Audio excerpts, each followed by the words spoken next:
Hello, you wonderful people. So, as the title implies, this is going to be a spoiler review slash discussion for The Suicide Squad. So I'm not going to jump into any non-spoiler stuff, so I'm just going to be discussing things as a whole. So if you have not seen The Suicide Squad, watch it and then come back and watch this afterwards. But like I said, this is a full-blown spoiler, so I'm just going to be covering everything, so you have been warned.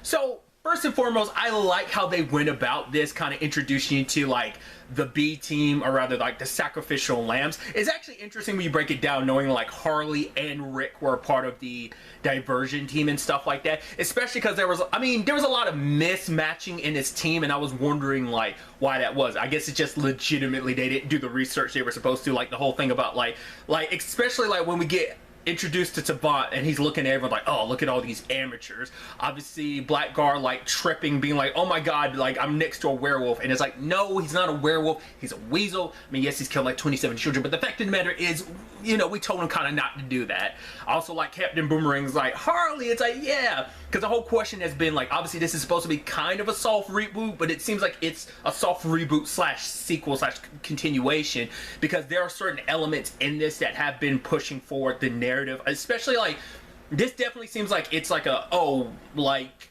the Suicide Squad movie from 2016 did happen. We don't really reference it, but Boomerang and Harley and Rick Flag being a part of the team is kind of implying like, oh, they're the only members of the OG Suicide Squad that aren't dead, that maybe other missions came up and the others died over them, but these three are the only ones that survived. Which I also think they did a really good job of making you think like, okay, Boomerang survived the last one, of course he's gonna survive. And nope, he gets it super hard. He gets a whole bunch of stuff shot into him, and then like a helicopter blade comes and rips him apart. Especially as he's like, oh, look at all these punks here thinking everything's gonna be fine. They don't know what this death mission is, Harley. And it's like, yeah, we've been through this time and time again. So also, Harley, why are you here? It's like, oh, like I robbed a bank and here I am. Because I figured they weren't gonna cover it, but this movie does showcase Harley has progressed. This is definitely after Birds of Prey. Immediately in the back of my mind, and I'd wondered this even after Birds of Prey, knowing that she was going to be in the Suicide Squad, I was like, how are they going to handle the whole Cassandra Cain thing? Like, is it like she got locked up so Cassandra's like off on her own, or is that just one of those continuity things? I'm like, shut up, don't worry about it. This is its own thing. We're not going to worry about it. But it implies like some of that continuity exists, because the whole thing about Birds of Prey was also like her story was like, yeah, getting over her breakup with the Joker, because that plays a very crucial part to this story with the whole Luna thing. Which really quickly, I love the fact is that he what that story ended up being like. It's like, oh, like got her all dressed up and everything, and then, you know, he's like, oh, trying to wine and dine her, and they actually have this like very like romantic moment, and you're just like, the way this movie switches genres and stuff, you're like, this movie's so weird and just like bouncing between different genres. But I love that like kind of romance angle, and I was like, oh, I mean, it has been one day and he wants you to marry him, and even Harley's kind of like, whoa, and they kind of break a whole bunch of stuff as they bang it out. You're like, okay, that's interesting. But the moment he's like, oh, the fact is I only wanted to get with you at first because people, it make me seem better to the people that don't like me if I have a significant other. But then it's also like, I've kind of spent time with you this whole day, and I was like, oh, I was wondering if it was actually gonna be more time. It's like, no, it's a day. It's kind of almost like a love at first sight thing. So it's like, oh, like, you know, we should get married. And then she kills him later because he's talking about just killing other people's fine and everything. Because I love that he's like, oh, like I'm all about you because you're basically that anti-American, like you kind of go up against a lot of the stuff that like America stands for. I mean, she is a villain after all.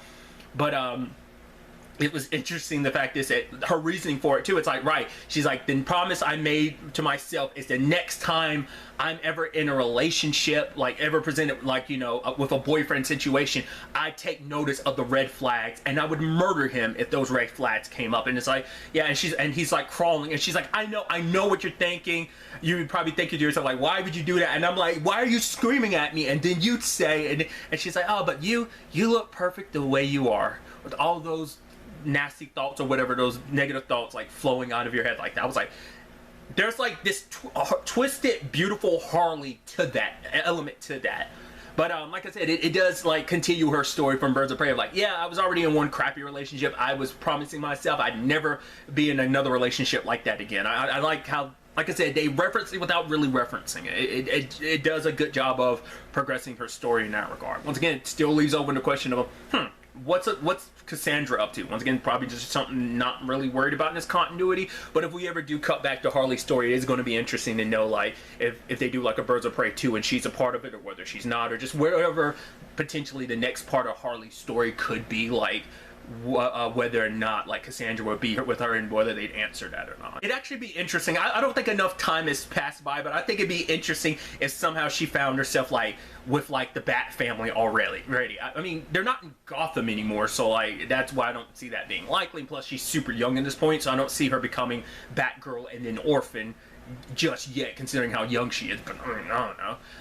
But I just think that's such an interesting thought, that was kind of in my head. But circling back, I kind of went on a huge tangent, but I do love, like I said, that whole opening bit with just kind of the, we get introduced to everybody and just like Savant's watching everybody. Like, I love to, like, none of them really got to do anything. Weasel immediately drowned. I was laughing. I was like, wait, no, like, he can't be dead. Oh, he's dead. He drowned. It's like, did anyone check to see if Weasel could actually swim? And back at the office, everyone's just kind of looking at each other. I didn't look. Also, I love that it's the messed up, twisted thing of like they have Deadpools of like, oh, like who's going to survive? Who's going to bite the dust? And Boomerang got to do something, got to slice some people with his. Blackguard's like, hey, I sold you. Hey, these guys, I sold them out, and immediately gets his face blasted off. Mongel jumps on a helicopter. She basically burns alive. Like I said, Boomerang got it pretty hard. Right. TDK, which is like, what does that stand for? It's like, no, that's my name. It's like, it's just, people's name. It's letters. It's like, yeah, but other people's names are made of letters too. But it's like, yeah, the detachable kid. Sorry. And I love that. It was just like the most pathetic thing too. He takes off his arm and he's just like, I'm like, oh, I thought you were gonna be able to do something cool. It's like, no, we make you do the lamest. Like, no one did anything. Javelin got it pretty hard. Just like no one got away scot-free from that, and the Savant like tries to run. It's like, once again, he was calling everyone out for being amateurs. And I also love the beautiful thing of everything coming full circle. He killed a bird, and immediately karma got him back, because when his head is exploding, a bird comes up and eats part of his head. I'm like, oh. Because that's something people had brought up, and that was a complaint in the last movie, and I guess that was kind of immediately getting that right out of the way, being like, okay, dead, dead, dead, dead, dead. Whereas like the first Suicide Squad, you had the one person get their head blown off. They had to showcase, someone had to be the example of it, but also, it's like, we knew a lot of people weren't going to survive. That was the whole point going into this movie. James Gunn made sure to tell you, don't get attached to anybody. I just didn't know it was going to be a full sweep of a bam, bam, bam, bam. And I think it's such interesting pacing, because it's like, right, we murder all these characters, let's take some time before we start murdering off other characters too. Because I do like that. It's like, right, that other crew was just meant to be a distraction. I'm wondering, did Waller actually account for Blackguard? Once again, didn't even get to do anything. I wonder, were they accounting for him to screw the whole team over, or was it just kind of like, oh, it actually worked out, yeah, we're meant to be the sacrificial squad? Once again, I think it's so interesting that Flag and Harley were a part of that squad, even Boomerang, but I guess that's the whole point. Like, yeah, I'm not picking favorites here. So what, you survived stuff before, you're just as sacrificial as anybody part of this. That's what the Suicide Squad, no, Task Force X is all about. So that was interesting development. I also love like Harley getting the Javelin being like, oh, it was always you. I'm like, why did he latch on to Harley so much? I guess because the whole conversation about accents and stuff like that. But it's like, yeah, like you have to take it to, and she's like, slaps him, like, take it to what? What am I supposed to do with the Javelin? He told me to take the Javelin, I don't know what he wants me to do with it. But other than that, is the real squad, Team B, Team 2. We get our introduction to a Ratcatcher 2, Bloodsport, as being kind of not Father of the Year, because it's also like, oh, my daughter, she's 14, it's actually she's 16. Which is so interesting that Waller, out of anyone's going to judge him for being a parent when you're like the terrible human being. But I guess it's like, at least I don't pretend to be, I don't have any kids. I'm not a good person. So I've never pretended to be. So, I guess that's kind of the justification for it. It is interesting to know, like, oh yeah, like he put Superman in the ICU with a kryptonite bullet. That's interesting to know. But also, I love the whole bit about Peacemaker and Bloodsport having the same backstory. He's like, wait, are you having a laugh? Like, wait, what? It's like, yeah, I'm supposed to be you, but I'm even better. And at first I was like, I initially thought like, oh, is that supposed to be a joke because they both legitimately have a very similar backstory in the comics, or is it a thing of like, nah, like they actually have very different backstories, but for the purpose of the movie, they gave them the same backstory. But then now, like, not until the end of the movie, I start thinking, they probably did that. It's supposed to be probably a little minor joke about like the whole like Deadshot Bloodsport thing. Like maybe that's supposed to be like a little bit of a, like I said, joke, kind of wink and nod to that in some shape or form, because the similarities between Bloodsport and Deadshot, like maybe that's what that's supposed to be. Which I love. Obviously, we get introduced to Polka Dot Man, and it's like, oh, what does he actually do? Throw polka dots? Wait, he actually does that. And just like one of the guys calls him like a loser and stuff like that, and he's just kind of like, oh, he looks so defeated. I was like, I actually feel bad for Polka Dot Man, because he's getting, you know, he's getting massively shit on. I was like, come on, he's not Kite Man or Condiment King at the very least, you know? Which first and foremost, because of Harley Quinn cartoon, we can no longer shit on Kite Man. Kite Man is the man. We can still shit on Condiment King because he sucks. Kite Man, Team Kite Man all the way. But nevertheless, it's just kind of, I felt so bad because he was just getting shit on. He's just like, yeah, I am terrible. It's actually interesting getting to his backstory too. Like, there's so much, Star Labs is connected to so much like stuff in the DC universe. I mean, I guess it's just, I mean, it's bound to happen. It's going to birth so many heroes, or I guess in this case villains. But it's like, yeah, my mom made me this way. So he's like, she actually tried to make heroes. My brothers and sisters, some lived, some died. I wonder, did some of them actually become heroes or not? But also, I love that being a bit about his character of like, you know, whatever happened, where's your mom? Everywhere, and everything and everyone he sees looks like his mom. I'm like, oh, that's some severe psychological damage. And I love that that's his thing. He doesn't like to kill people, but he's like, I will if I pretend that they're my mom. And I'm like, that's such a weird bit for that character. I don't know if there's, once again, it's that thing of, because I'm not well versed in the comics, and these are also like super not well known characters unless you're super deep into some like DC knowledge. Like, you know, you have certain characters, like, I'm aware of King Shark, have been for years. I mean, but mainly that's because of the Flash and obviously Harley Quinn. Obviously, very different versions than the one you get in the Flash TV show, as well as the animated Harley Quinn show. Just very, once again, just kind of hand. And it's like, yeah, you know, also stay away from him. He's gotten a taste for human meat and stuff like that. I do appreciate they decided to go, like, non-Ron Funches, King Shark being the like very like nerdy like hacker that he is, while also having like that savage side of himself, because he is straight up a shark. Don't ever get it twisted.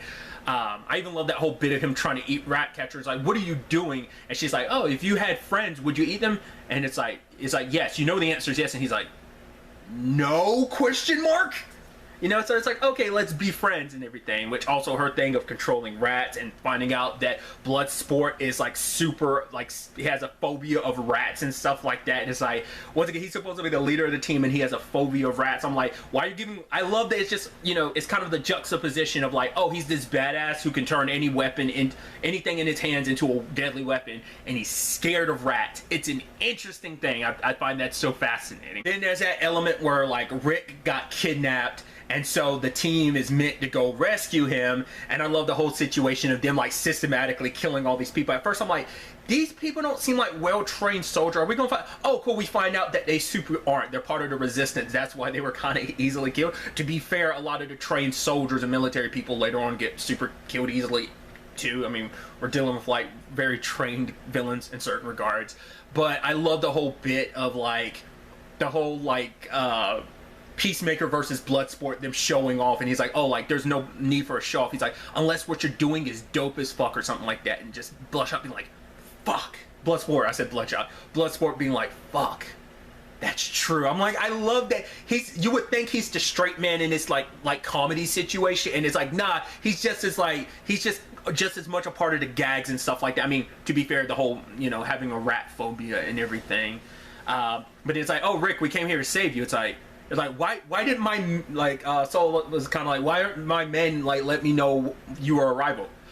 I don't know. We didn't see any people out there. Yeah, there was no one here when I saw them as my mother in my mind, and I killed them, and everyone's just looking at Polka Dot Man like, and just going outside and looking at just the carnage and devastation of killing so many people. I'm like, ugh, I love that you screwed up like that. Once again, you're like a misfit team of just screw-ups. And I do love that just the few times we do cut back to Waller, she's like, I gotta work on my golf game. I'm like, just show you how, like, so, like, whatever happens, happens. As long as somebody gets the job done, I don't care. Like, I gotta work on my swing. I'm gonna look like an idiot. I'm like, just shows you how much of a terrible human being she is. She has no love for anybody part of this team, obviously. You know, I thought it was interesting because I thought the Thinker was going to be a part of the squad. I didn't realize he was kind of like separate. He was connected to, like, you know, the whole Starro thing, because that's what this all started as. Like, oh, like there's this country that's going through its stuff. Like, we're not here to kill any of the leaders. We're here to stop this project. What was it? Starfish. Was it Starfish? Yeah, I think so. But regardless, I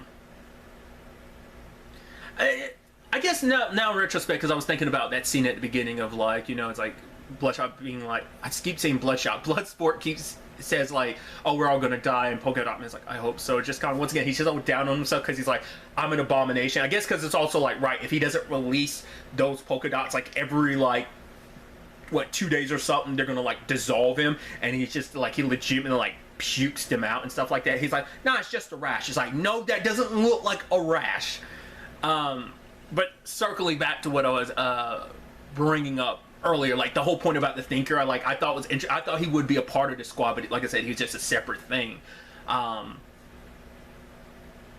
wonder, I guess because when I think of the Thinker, I'm thinking, I said that, that was not on purpose. I was thinking of like the version from the Flash having like other powers and stuff like that. I didn't realize, I guess like its main purpose is just to make him super intelligent. Like he doesn't have any other like, well, I mean, I'm trying to remember, like, I mean, technically the one from the Flash TV show didn't really have other, I think didn't he have some psychic abilities to some extent? I mean, to be fair, he was kind of stealing other metas, powers, and abilities, so that's kind of where that comes into play. But I'm blanking now. It's because that was back in season 4, so it has been a while. So I don't remember all that he's capable. I'm sure like they kind of cut back, but he just seems like a regular dude who's just super smart.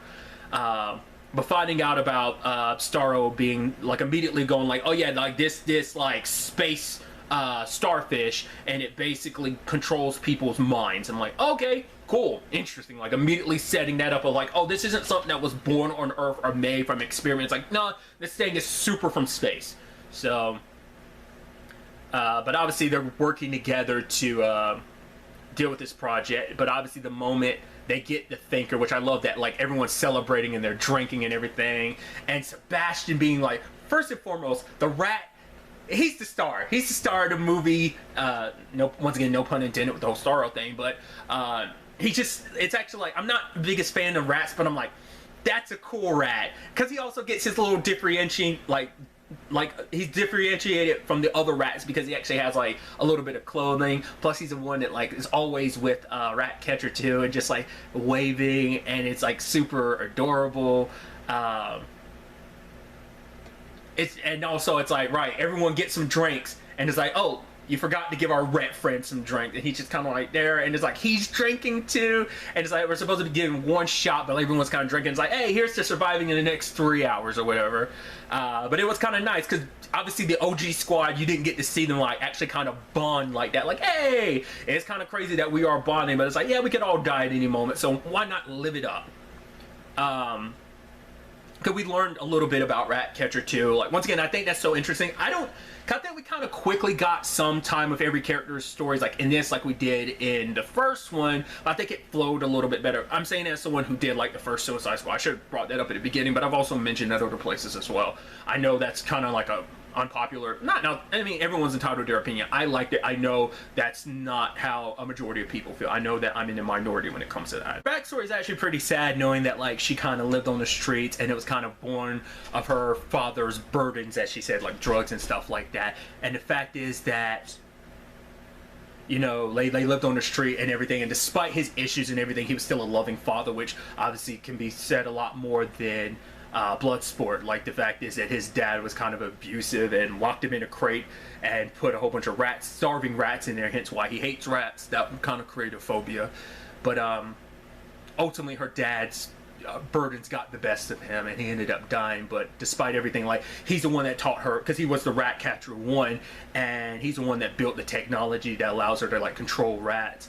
And they used it to steal stuff, and I was like, oh, that's actually kind of cute, these little thieves, you know. It's actually pretty dope. But it's like, you know, and that's why she got the amount of time she got, because technically the rats counted as weapons, so that's why she ended up in the circumstances she is. So like, obviously they kind of give you a reason, like Ratcatcher and Bloodsport not being the worst of the worst.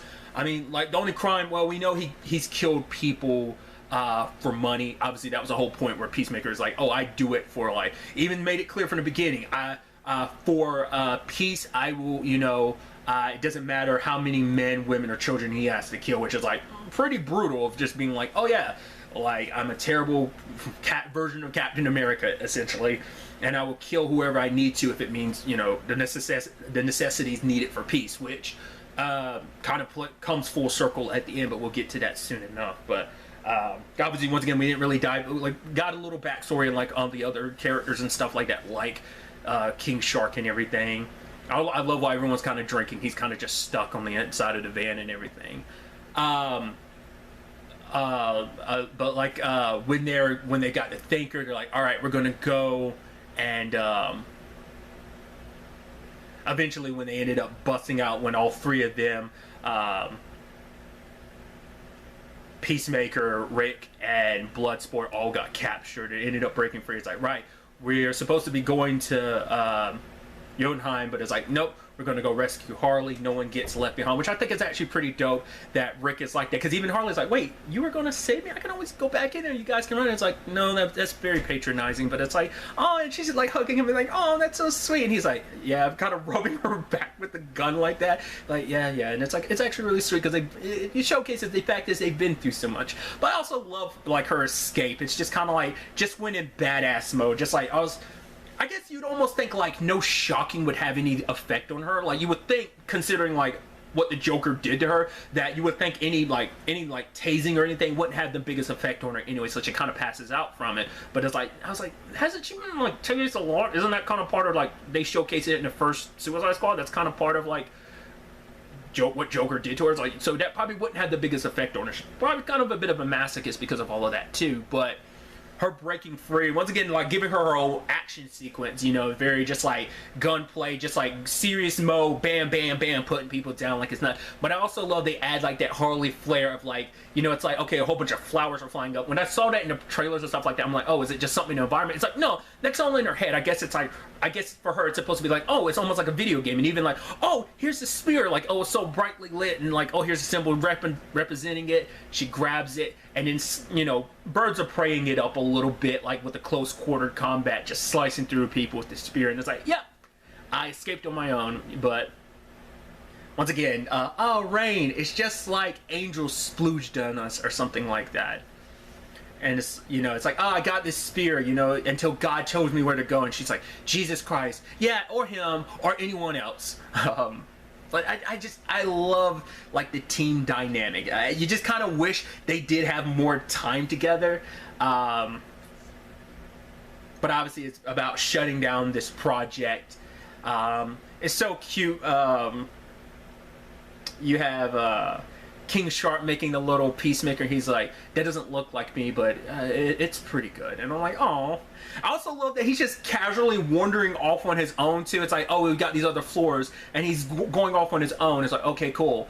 And then later on he meets those fish, and he's like, dumb friends. I'm like, ah, he made friends. And then it sucks later on when they start biting him. He starts bleeding in the water. I'm like, no, did they just kill King Shark? Okay, good. Oh, he's alive. Thank God. I was scared for a moment. I legitimately was worried even at that point. I'm like, people could still get it. I hope everything works out. And I love the Milton bit. That might be my favorite bit. Just because it's like, I was like, oh, poor guy. I felt so bad because I didn't remember his name until Polka Dot Man said it. And then, because even I was thinking like, Milton went in there with him like, oh, he's with them? I was like, what are you going to do? And literally Bloodsport's like, wait, Milton was with us? It's like, how did you not know? He was with us the entire time. I don't know, I thought he stayed behind on the trip. It's like, wait, you're telling me there was a person named Milton with us the entire... He was with us, like, fuck, he was with us the entire time. And it's like, no, like, I've never even met a Milton before. And then, like, he points over there, and she's like, Milton, and I'm like, poor Milton. And it's like, even Bloodsport being like, why'd you get so, he's like, actually I was pretty attached to him before, but I didn't want to say anything. I'm like, what was your reasoning for getting so attached to Milton? Like, there were not much conversations between, I mean, maybe it's kind of stuff happening in between like the segments and stuff like that, but I'm like, I love that he was with them, and Polka Dot Man's the only one who gave a shit. Cause like, legitimately Bloodsport being like, I didn't even know, wait, there was someone else with us the entire time?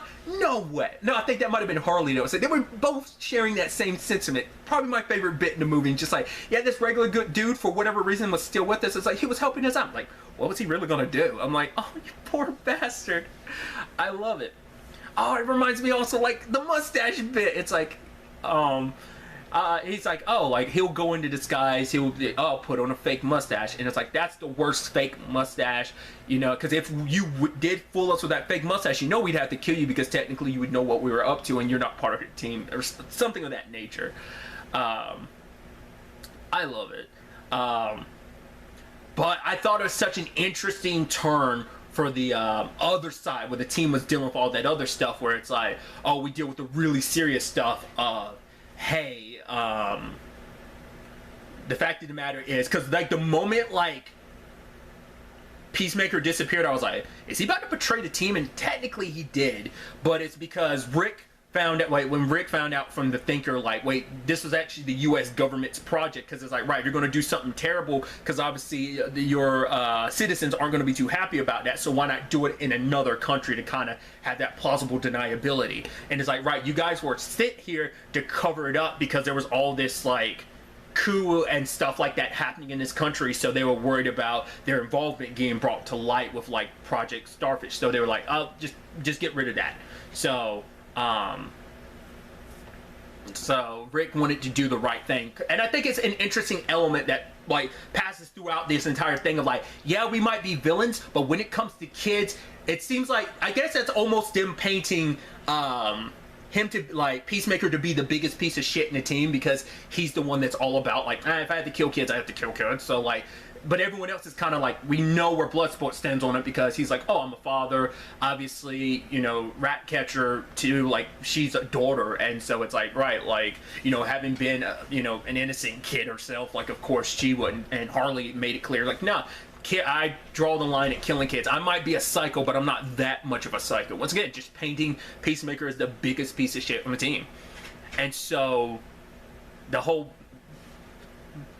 like fight between him and Peacemaker and Rick, I was just kind of like, all right, I was like, okay, I was like, is he actually going, is Rick going to do it? Is he going to, and he ends up getting killed. I was like, wow, that's it's really nice that, I thought it was really nice that he did have that moment. He was legitimately trying to do the right thing, but to be fair, amongst everyone on the team, he was more the hero than anyone else, so it kind of makes sense. But that was like, you know, it's like Peacemaker, what a joke. But it is that thing of like, that's what my role is. Yeah, you might not like it, but I do a lot of stuff I'm not proud of. Because he's like, even he was like, I don't want to kill you, Rick, because you are a hero. But the fact is, if this information gets out there, the fact of the matter is this could lead to, you know, a lot of international things. So it's kind of like, in his mind, it's the lesser of two evils. Like, if I have to cover this up about the terrible things, because we saw like what the Thinker was doing, and it's like, oh, he was definitely on his mad scientist shit, like experimenting on people. There was like one dude that was like torn in half, and these were people that didn't agree with the previous administration, you know, whether it was like Suarez or Luna, like political rivals, or whether it was like journalists and stuff like that. So like, they were kind of just innocent people, even children. Like, it's just nothing was sacred, you know. And even at the end, he was kind of like, damn, I'm bummed about it. And Ratcatcher too, she tried to like leave with it, and he was threatening to even kill her. She's like, okay, you can destroy it, just don't, like, why you have to kill me? He's like, I'm thorough.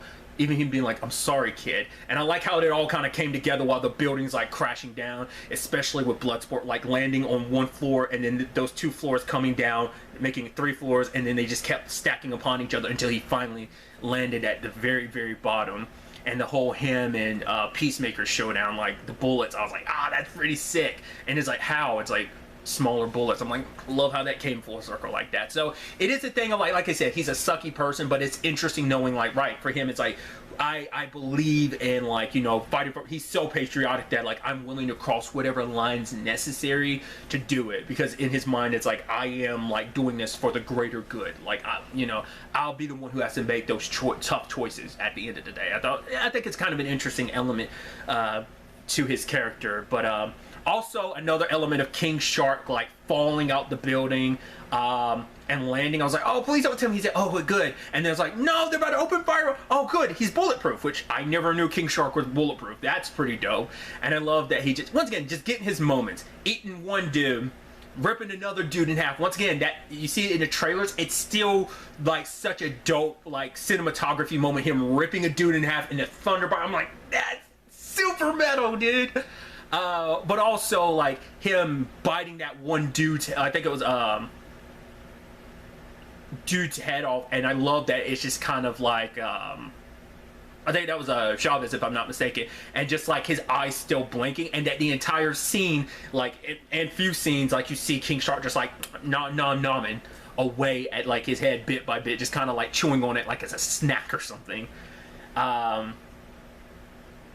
But initially it's kind of like, right, Starro's free, he's possessing so many people, just kind of let him run rampant. You've done what you need to, as long as all the our parts to play and everything is covered up. Which also, the Thinker got it pretty hard. I thought he would just straight up just get ripped apart. I wasn't expecting, oh, we're going to rip off one arm and leg, kind of Edward Elric this, and then just splatter him against the window and just like explode into a whole bunch of viscera. He got it pretty rough. Once again, Karma came back and bit him in the ass, rightfully so, like, you know. And so the squad was like, all right, we're not going to do this. We got our but then it's like, right. He's like, fine, I'm going to do it. Which Ratcatcher's like, Sebastian said that there was good in you, and I knew it. And it's like, Harley being like, I know what this staff is for. This spear is for now, the javelin. And so them all working together. Polka Dot Man having his moment. He's like, it's like, Polka Dot Man, that's your mother. She's right there, and he's seeing a giant version of his mom. I even looked really quickly, him in the club dancing, and then just like this twisted thing that he's dancing with all these people that look just like his mom in his mind. But he ends up hurting her, and he's like, I did it! I'm a superhero! I was like, no! I legitimately screamed out. I was like, no, Polka Dot Man! You were the one! You were supposed to survive! You also gotta admit, they literally killed like most of the squad. Like, there is less surviving of this squad than in the first movie, because like, I want to say like how many, like most of the squad except for the one person that gets his head blown up. I'm blanking up on his name. He's like the only person that didn't survive the Suicide Squad. Like everyone else did. Like everyone else sadly got it pretty rough. But the fact is, you know, Ratcatcher having her moment, thinking back to her dad, and I love that sentiment of he's like basically like rats are kind of seen as like these lowest creatures on the totem pole, like these disgusting low creatures. But if they have purpose, there's purpose for everyone. I'm like, I like it because it's basically like if these rats can find purpose in life and meaning and matter, then there's no one in the world who doesn't have purpose. Like if they can matter, anything else can matter as well. I thought that it's kind of that mentality of what is it? I'm blanking on it. If either everyone matters or no one matters. I'm blanking on what that's from now. Oh, it's gonna bother the crap out of me. I'm probably gonna remember it after the fact, but her doing her thing and summoning an entire swarm of rats, being like, the city doesn't belong to you or us, it belongs to them. And it just kind of, I was like, oh, we straight up plague telling this right now. I was like, oh, and poor Bloodsport just being covered in the rats, and she's like touching him to make sure, it's like, you're okay, and they're swarming. And part of me was almost like, was there really a purpose for Harley having that javelin? I guess maybe it made it easier for her to slide through the eye, but I feel like she was able to do that regardless. But once again, that cinematography thing of like her floating in the water that is its eye, or rather its body, and then like all those rats swimming in behind her, gnawing on, like they were doing the security cameras earlier, gnawing on like all the nerves and stuff. And this is this badass moment of like its eye, like metal moment of like its eye like filling up with blood, and just and it having like this sad line of like, oh, I remember looking up and staring at the stars, and you're like, oh, you didn't ask for any of this. Like, you were brought here against your will and experimented on for 30 years, so of course you just wanted to run rampant. But I think even Ratcatcher kind of feels a little bad for him, because I'm sure like the mentality is like, right, he's very similar to the rats that died. So I mean, not died, but similar to the rats. So like seeing him die like that just probably broke her heart a little. But you know, she goes over there to like Polka Dot Man's, you know, what's left of him, and I'm like, oh. And so, you know, King Shark's alive, and she runs over to him. And it's like, oh, you know.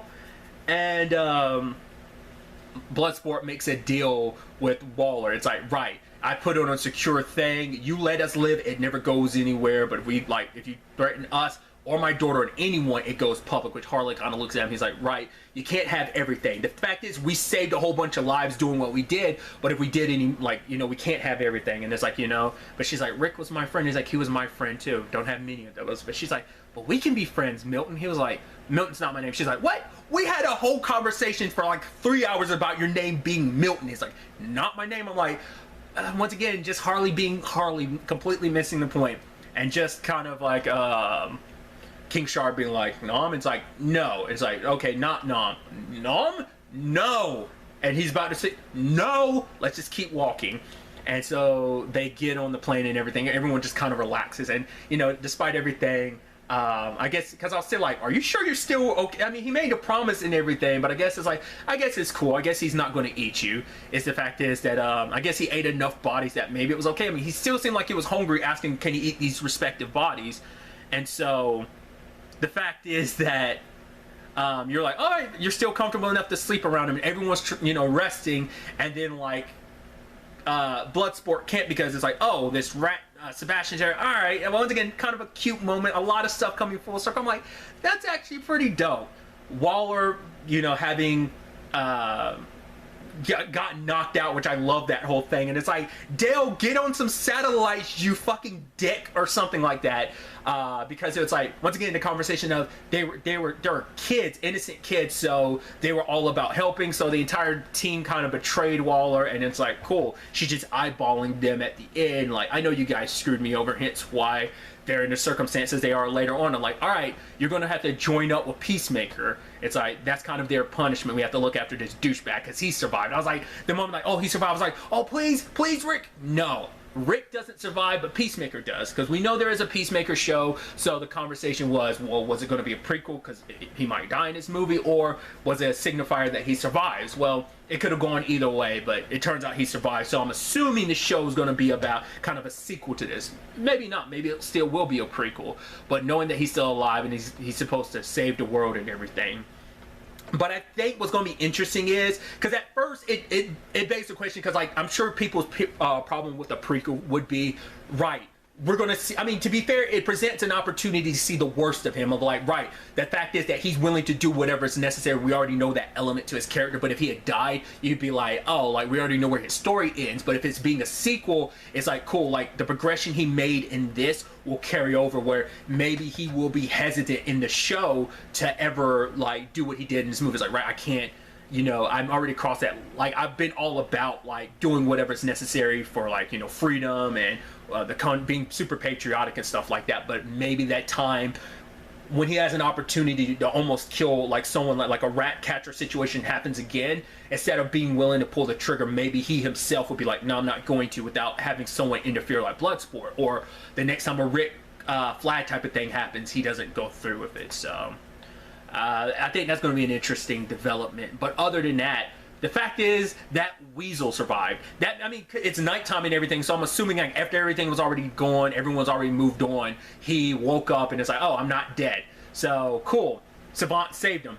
Sadly, we do know he eats children, so once again, that comes back and he's just running off. I'm like, so that country's like, oh, like, we can actually have an election and everything, but you have a giant man-sized weasel that eats children running amok on your country.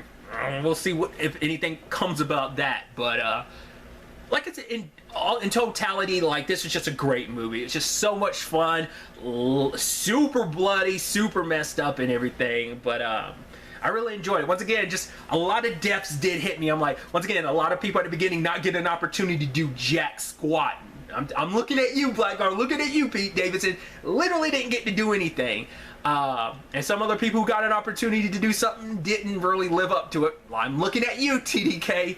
But nevertheless, it was just a fun movie, and if there is a future Suicide Squad, I'd be curious to just in general see like where would the next time we potentially see these characters, whether it would be like another Suicide Squad or whether it's just villains and other stuff. Because like I said, the next thing we know at the very least connected to this continuity that I'm aware of is the Peacemaker show. Beyond that, I don't know. Like I said, I don't even know where the next time we'd see Harley, because even if there managed to be a Birds of Prey 2, I don't know if it did well enough for there to be one. Because I know the director of that was talking about wanting to do like a Harley and Poison Ivy type of movie, so maybe that could be the next time and kind of mix in some Cassandra Cain in that regard as well, you know. But I don't know. I think it'd be pretty dope if we got like a Gotham Sirens movie, like kind of continuing Harley's story in that regard. Maybe not. That's just kind of been my thought, because I know that's something they had planned, or at least that was on the schedule at, you know, potentially as a project that was going to happen. But obviously it's one of the many like DC projects that kind of didn't go through or just never really started off the ground. But I could definitely see that still being something worked into the future, depending on what they decide to do with the Catwoman thing, whether they do like keeping the Zoe Kravitz from the Batman. You know, I mean, obviously they could just introduce Poison Ivy, which that could still tie into the Batman, depending on how they just handle the whole DCEU. Once again, it doesn't need to have its own continuity. It's cool if they did. I mean, it's the multiverse. You can kind of do whatever you want to. Like, things don't have to be connected while still being connected. I mean, technically you already have like your multiverse set up. I mean, hell, you already had the Crisis on Infinite Earth storyline play out on the TV side of things. So, you know, but I mean, once again, the multiverse is sitting there, like, when they can jump on it whenever they want to, but I'm sure they want to set it up cinematically, even though they technically have when you have both your Flashes crossing paths. But regardless, tangents and all that aside. But, like I said, I'd be super excited to see what other characters, if there was another Suicide Squad, what other, like, lower tier characters we'd get introduced to, who survive, who'd live, what other villain, you know, who would be like the ultimate bad guy. I mean, obviously the Suicide Squad thing isn't done, because Waller is like, oh, I'm, you know, I got betrayed by my team, which, you know, luckily they didn't get killed because of it, but it's like, right. So that thinks, it's not like all this whole system got shut down. It's like, no, just waiting for the next mission for this team to potentially go on, and what leeway they have and what leverage they have. Because it could definitely be one of those movies where it's like almost like a horror movie, like, oh, you survived the previous horror movie doesn't mean you're going to survive this one, much like the Captain Boomerang thing or Rick Flag thing, you know. So once again, Rick made it further than I mean, I guess it kind of still make no surprise. I forgot to also talk about my favorite scene too, because I mean, it's already in the trailers, but I still loved it. It was just kind of like, oh, like, if this mission goes wrong, you die. Feed us false information, you die. Have personal nameplates, you die. What? No, we're the Rome Black or something, you die. You cough without covering your mouth, and it's like, whoa, no, those last three things don't count. Though, that isn't an open invitation to cough without covering your mouth. Like, once again, like, because of everything they went through, like, the fact is, Rick and Harley, man, that's such a bummer, dude. But once again, he died being more of a hero than Peacemaker. But like I said, I think that's going to have an influence on him in his TV show. If it ends up being a sequel and not a prequel, because they already set the groundwork for it to be a sequel, but maybe they decide to go down more so the prequel route. But regardless, like I said, I'm very excited for all future projects that might stem off from this in whatever shape or form. But really, that's all I want to talk about. So the next time we meet, be happy, be safe, live life to the fullest, and enjoy it. Good day and goodbye.